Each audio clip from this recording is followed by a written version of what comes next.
Fala, nação rubro-negra, sou eu, Fabrício Lopes, aqui do nosso canal Resenha Rubro-Negra, trazendo para vocês todas as informações do Mengão Queridão, e haja informação.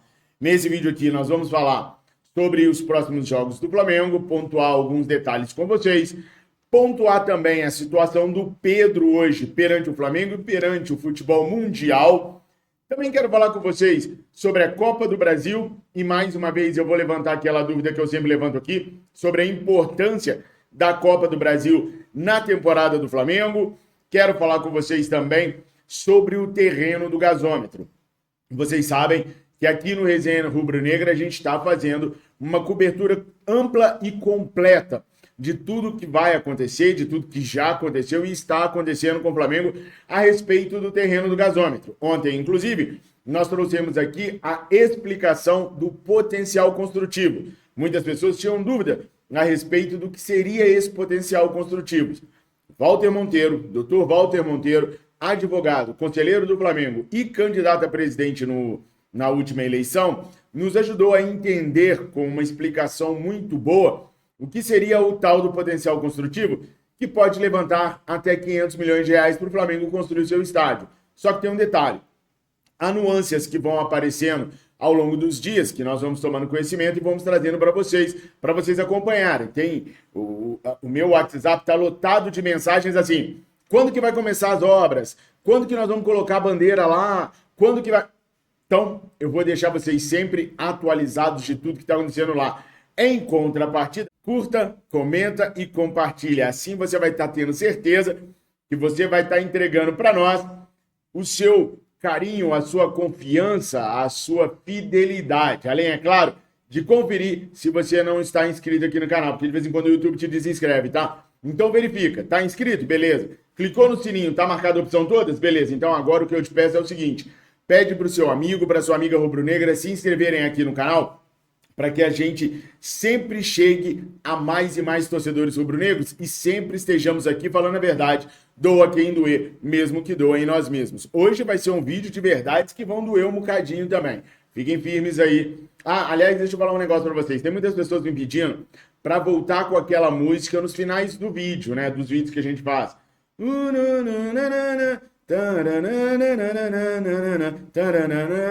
Só que é o seguinte, eu tinha conseguido a licença para poder utilizar essa música com um dos compositores, mas agora a gente não tem mais essa licença, então eu não posso mais utilizar essa música que permeou os nossos canais desde 2016. Se porventura em algum momento a gente conseguir a licença da música de novo, a gente volta com ela aqui. Se não, vocês vão escutando essas músicas que eu mesmo crio no final dos vídeos. Valeu? Só uma explicação para quem pergunta o porquê que a gente parou de usar aquela música lá que ficou tão emblemática e tão característica dos nossos canais, né? O motivo é esse.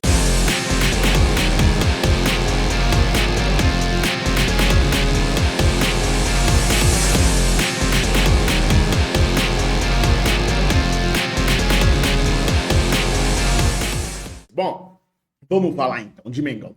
O Flamengo tem um mês de agosto muito, mas muito complicado. É no mês de agosto que a gente vai definir a nossa vida na temporada, né? São jogos importantes em cima de jogos importantes. Por exemplo, amanhã a gente enfrenta às 21h30 o São Paulo pelo Campeonato Brasileiro fora de casa. Depois, no dia 7, a gente enfrenta o Palmeiras, aí é o jogo da volta da Copa do Brasil. O Flamengo pode perder até por 1-0 que está classificado. 2-0 penalidades, acima disso é o Palmeiras. Aliás, vamos colocar direito. O Flamengo pode perder por até um gol de diferença. 2-1, 3-2, 55-54. Qualquer placar que seja a diferença de um gol só é do Flamengo. Diferença por 2 gols, 2-0, 4-2, 3-1, aí leva para as penalidades, tá? Agora, 3-0 e placares acima de iguais ou acima de 3 gols de diferença, aí o Palmeiras leva a vaga. É claro que isso não vai acontecer, mas enfim, já é um jogo decisivo ali no dia 7. No dia 11 a gente enfrenta o Palmeiras de novo, só que no Maracanã pelo Campeonato Brasileiro. Por que são os jogos definitivos? Porque o São Paulo é um dos G6, o Palmeiras é G3 e no dia 18 a gente pega o Botafogo, que é G2.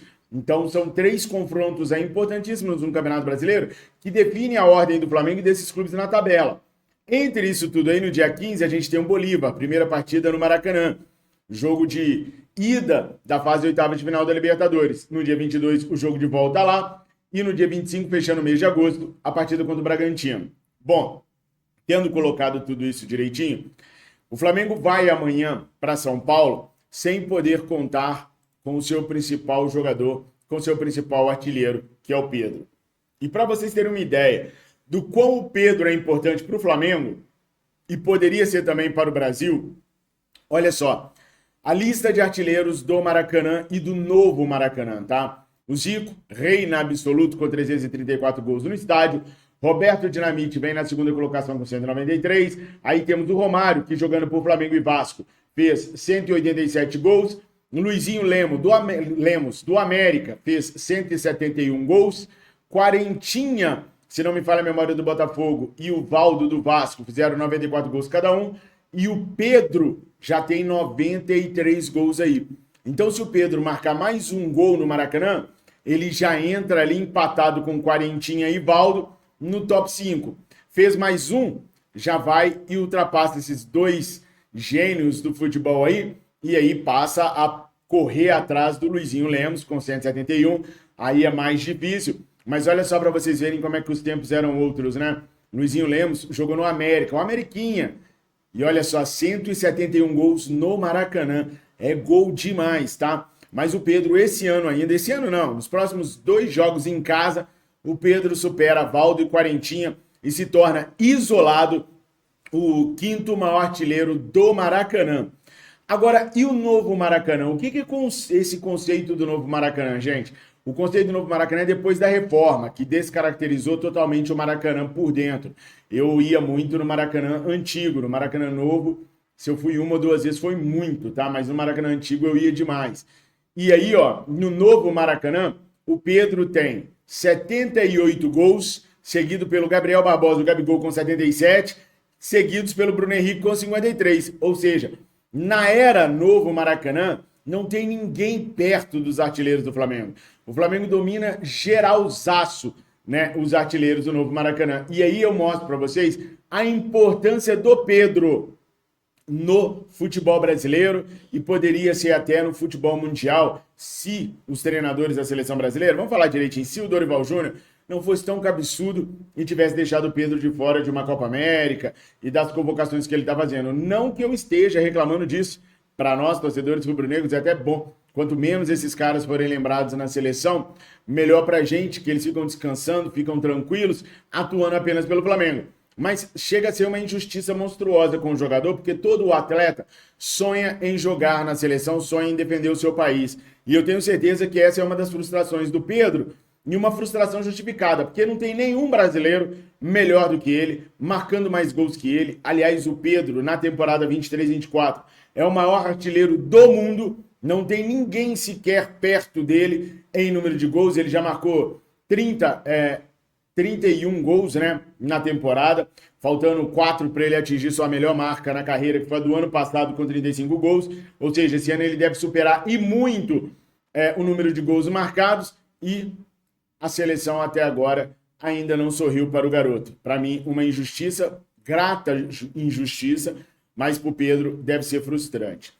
Agora é o seguinte, pessoal, eu sempre abro uma discussão aqui sobre a importância da Copa do Brasil, tá? E eu vejo isso muito em cima da parte financeira, porque os clubes hoje eles dependem mais do que nunca da parte financeira.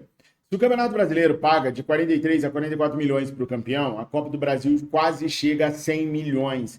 Então eu não consigo entender, e aí eu sempre peço para vocês me explicarem, e ninguém nunca me explica, essa tara por Campeonato Brasileiro acima da tara pela Copa do Brasil. Para mim, Copa do Brasil e Libertadores sempre vão ser prioridades pelo montante que pagam e por ser mais curto as competições. Elas vão longevamente, elas vão mais longe porque as datas são espaçadas, mas são competições de tiro curto. Brasileirão já é uma competição de tiro longo. Você não precisa, na minha cabeça, priorizar o Brasileirão para conseguir conquistá-lo. Olha o Palmeiras o ano passado.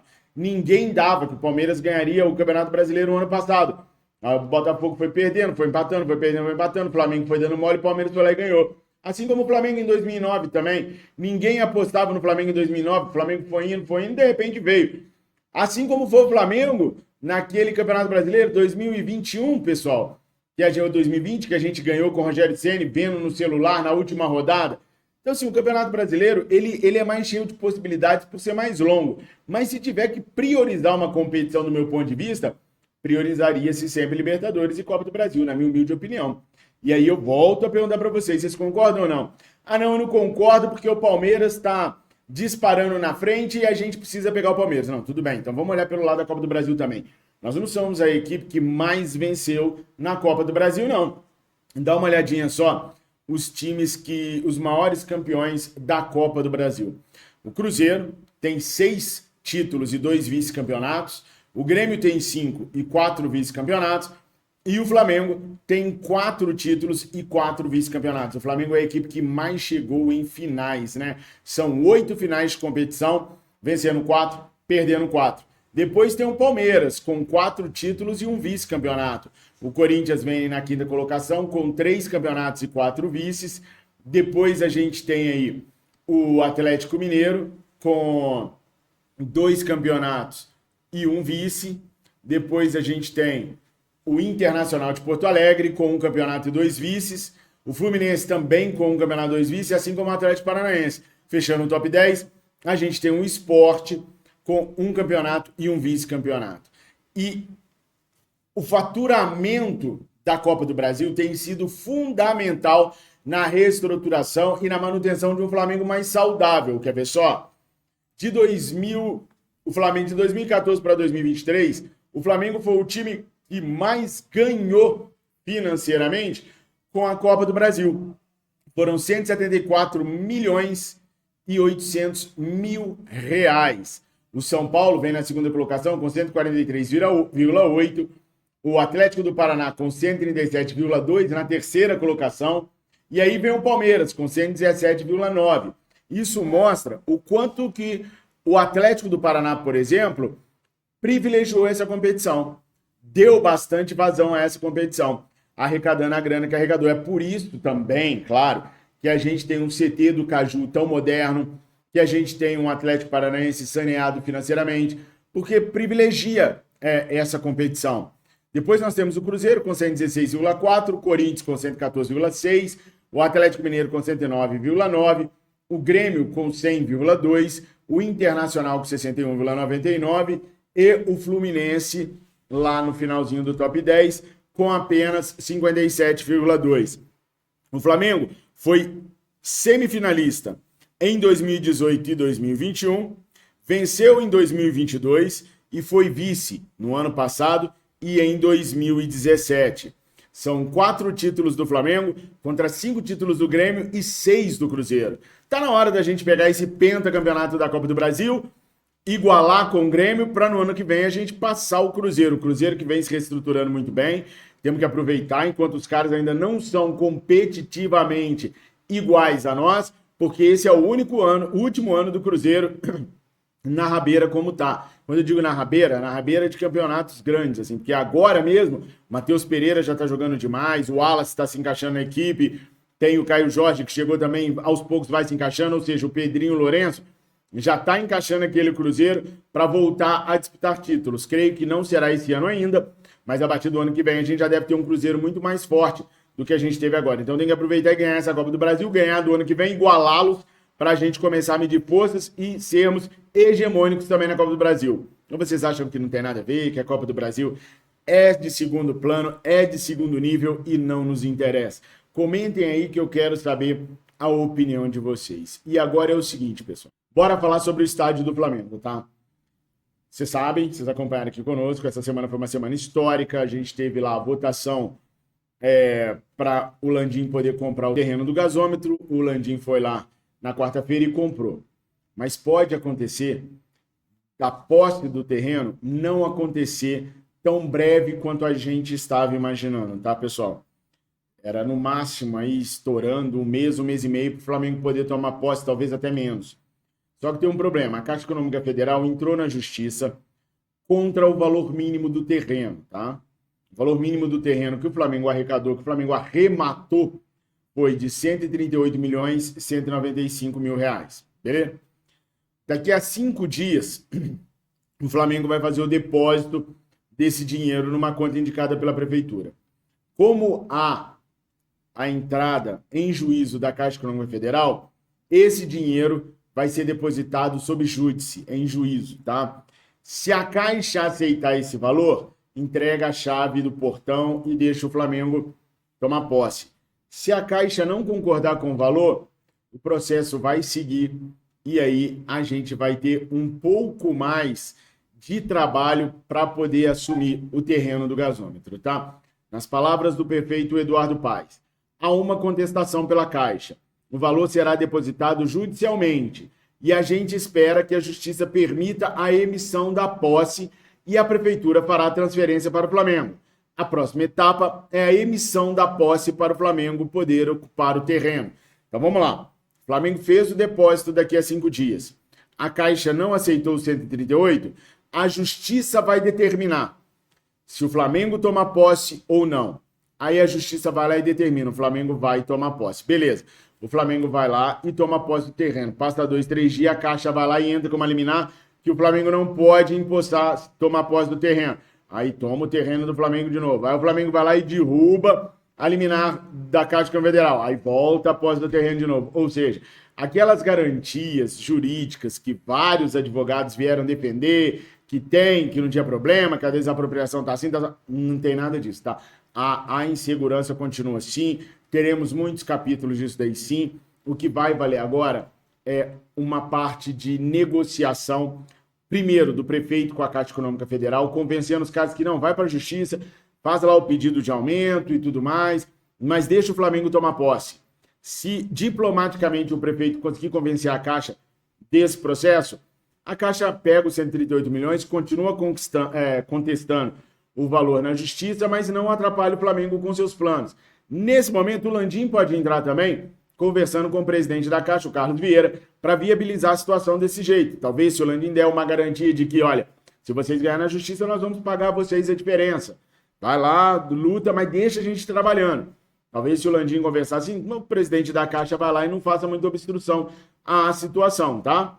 Mas que corre o risco de termos uma novela, um lenga-lenga, vai que não vai, corre o risco sim, por causa da situação do valor mínimo. E para deixar claro, no momento que a Caixa se ganhar na Justiça o direito de protocolar um novo valor, a diferença entre os 138 milhões pagos pelo Flamengo daqui a 5 dias e o que a Caixa pedir, vai ser de custos do Flamengo. Então, se a Caixa pedir 400 milhões, 261 milhões o Flamengo vai ter que inteirar. Se pedir 250 milhões, 110, 115 milhões o Flamengo vai ter que inteirar. Como? Aí pode parcelar, pode fazer da maneira mais amigável para as duas partes, mas é o Flamengo que vai assumir a diferença do valor mínimo do terreno, tá, pessoal? Então, assim, pode acontecer do Flamengo conseguir tomar posse sim em 1 mês ou até menos, como pode também esticar esse processo todo aí por conta do que a Caixa está fazendo na Justiça. Eu sei que muitas pessoas vão colocar aí nos comentários, mas por que a Caixa não impediu a construção do terreno Gentileza? Porque a Caixa também está contestando os valores que foram desapropriados a parte ali do terminal Gentileza. Mas o terminal Gentileza foi construído. Porque houve uma boa conversa, um convencimento do prefeito com o presidente da Caixa e não tenho muita certeza se já era esse o presidente da Caixa no momento que eles conseguiram fazer isso tudo, mas enfim, são duas situações tratadas completamente diferentes, até porque uma se dá a desculpa que é para o benefício da população verdadeiramente dito, independente de ser torcedor de futebol, se é torcedor do Flamengo, do Vasco, se não nem gosta de futebol, o terminal Gentileza visou ajudar a população ali daquela região. E no caso do estádio do Flamengo é uma situação privada. Você não está ajudando população nenhuma, você está fazendo uma convenção para uma empresa, uma entidade privada, que é o Flamengo, que ajuda uma grande maioria daqueles que gostam de futebol no Rio de Janeiro. Então, há nuances bem diferentes das tratativas de um lugar para outro. Como a nossa obrigação é vir aqui e contar a verdade, doa quem doer para você, está aí a verdade sobre o que está acontecendo e ainda pode acontecer no terreno do gasômetro. A gente gosta de deixar todos os pingos nos is para não gerar uma expectativa errada e também para você não ficar com a informação errada, correto? Então foi isso, essas eram as informações que eu tinha para trazer para vocês. Curtam, comentem, compartilhem. Não esquece de se inscrever e de recomendar o nosso canal. Tamo juntos, obrigado por tudo. Fiquem com Deus. Saudações rubro-negra.